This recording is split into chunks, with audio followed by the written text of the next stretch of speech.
এমন ভুক্তভোগী বানাইতেছে যে আমরা এখানে মরার উপরে মরা।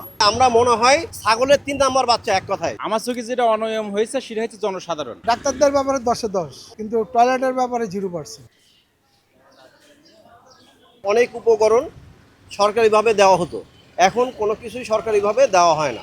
একটা সিরিঞ্জ, সেটাও আমাদেরকে কিনতে হয় এবং বাইরে থেকে আমাদেরকে ওষুধ, ডাক্তার সাজেস্ট করে আমাদের বাড়ি থেকে ওষুধ কিনতে হয়। মানে আমার যে মৌলিক চাহিদা, আমি না একজন নাগরিক হিসাবে, দেশের নাগরিক হিসাবে আমি যে ট্যাক্স ভ্যাট দিই, এটাই তো আমার সরকার, এটাই তো সরকার সেই ট্যাক্স ভ্যাট দিয়ে এদেরকেই স্যালারি দেয়, এদের যাবতীয় সুযোগ সুবিধা ভোগ করে সব কিছুই। আমরা কোনো কিছু বলতে গেলে আমাদের কথা শোনা হয় না, ঠিক আছে? আমরা মনে হয় ছাগলের ৩ নম্বর বাচ্চা, এক কথায়। আমি ওয়াশরুমে এখন যেতে পারতেছি না, এই জন্য আমি বোনের বাসায় যাচ্ছি, ওইখানে যাব, শাওয়ার নিব, ওইখান থেকে আমি এখানে আসবো।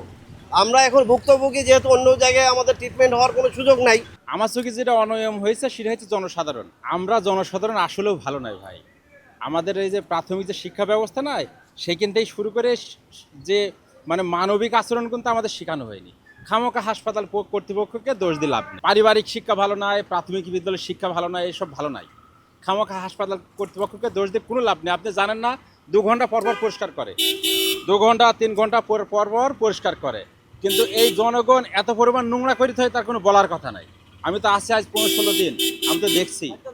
আপনি কিছুক্ষণ পরপর দেখবেন, কিছুক্ষণ পরপর পরিষ্কার করছি, কিন্তু আমরা পরিষ্কার রাখিনি, পরিষ্কার রাখতে জানিনি। তার মানে দোষটা কি আমরা দিব? আমাদের জনগণের বেশি ভাই। সরকারি মেডিকেল আসছি, আমরা সরকারি পণ্য ব্যবহার করব, এজন্যই তো আসা আমাদের।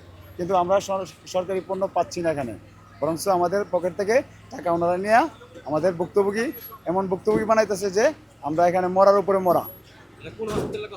এটা বলছি আমাদের পঙ্গু হসপিটাল, শিমুলি পঙ্গু হসপিটাল, নিচতলায় আপনার ইমার্জেন্সিতে কতগুলো রুগী আছে, এখানে ওয়াশরুম মাত্র আপনার 8টা ওয়াশরুম, 8জন গেলে এখানে রুগী আছে প্রায় আপনার 1000-এর মতো। তাহলে আপনার অবস্থাটা কোন আকারে দাঁড়ায়? বাজে অবস্থা। ওয়াশরুমগুলো একদম যা তা, এটা বলার অপেক্ষা রাখে না। নাদারের ডাক্তাররা খুব দেখশন করে। এরকম যে সুস্থ মানুষ যদি ওয়াশরুমে যাতে সে অসুস্থ হয়ে যায়। হ্যাঁ হ্যাঁ, এরকম। ডাক্তারদের ব্যাপারে 10-10, কিন্তু টয়লেটের ব্যাপারে 0%। এই জায়গার পয় পরিষ্কারের ব্যাপারে আপনি কিছু বলতে চান? এটা আর বলার অপেক্ষায় রাখে না। আপনারা যদি না এটা বলেন, সবাই আপনারাও নিজেরাই দেখছেন যে আসলে পরিষ্কার পরিচ্ছন্ন দিক থেকে খুবই ঘাটতি আছে হাসপাতালে।